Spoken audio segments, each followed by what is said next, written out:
আমরা সেই 31 দফা সেদিন কর্মসূচি দিয়েছিলাম।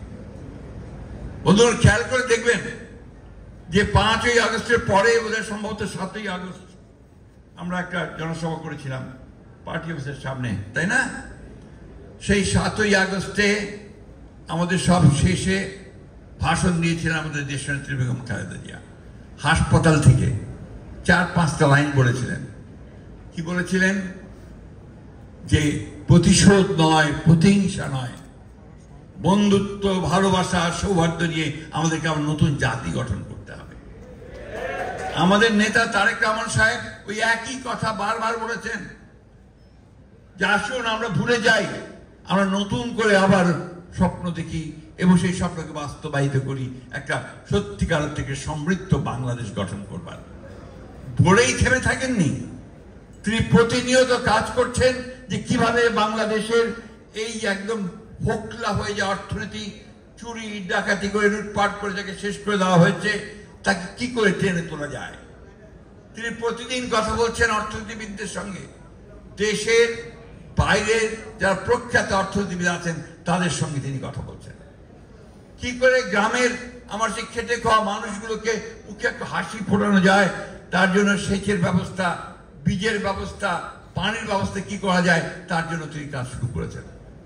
ফার্মার্স কার্ড তৈরি করেছেন, যাতে করে ইতিমধ্যে তৈরি করে ফেলেছেন, যাতে করে ভবিষ্যতে জনগণ যদি আমাদেরকে ভোট দিয়ে ক্ষমতায় নিয়ে আসে আমরা জনগণের কাজ করতে পারি। কি করে বস্ত্র শিল্পকে টেনে তোলা যায়। বন্ধুগণ, আপনারা তো গর্ব করতে পারেন এই দেশে যা কিছু মহান অর্জন হয়েছে, অর্জন হয়েছে বিএনপির হাতে। কারণ 1971 সালে যে স্বাধীনতা যুদ্ধ হয়েছিল, বাংলাদেশে যে স্বাধীনতা ঘোষণা করা হয়েছিল, সেদিন যিনি ঘোষণা করেছিলেন তিনি আমাদের দলের প্রতিষ্ঠাতা শহীদ প্রেসিডেন্ট জিয়া রহমান। আপনি গর্ব করতে পারেন যে একদলের শাসন ব্যবস্থা বাকশাল থেকে তাকে সামনে নিয়ে এসে যে প্রথম যে রাজনৈতিক সংস্কার করা হলো, একটা মুক্ত একটা রাজনীতি, একটা বহুদলীয় গণতন্ত্র, এটা কিন্তু শহীদ প্রেসিডেন্ট জিয়া রহমান হয়েছিল।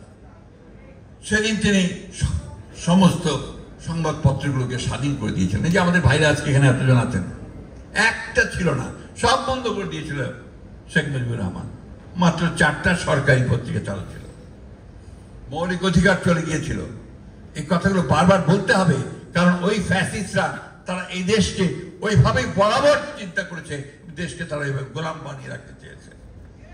বন্ধুগণ, একটা কথা আমাদের মনে রাখতে হবে, এরপরে দেশনেত্রী বেগম খালেদা জিয়া সংসদীয় গণতন্ত্র নিয়ে এসেছেন।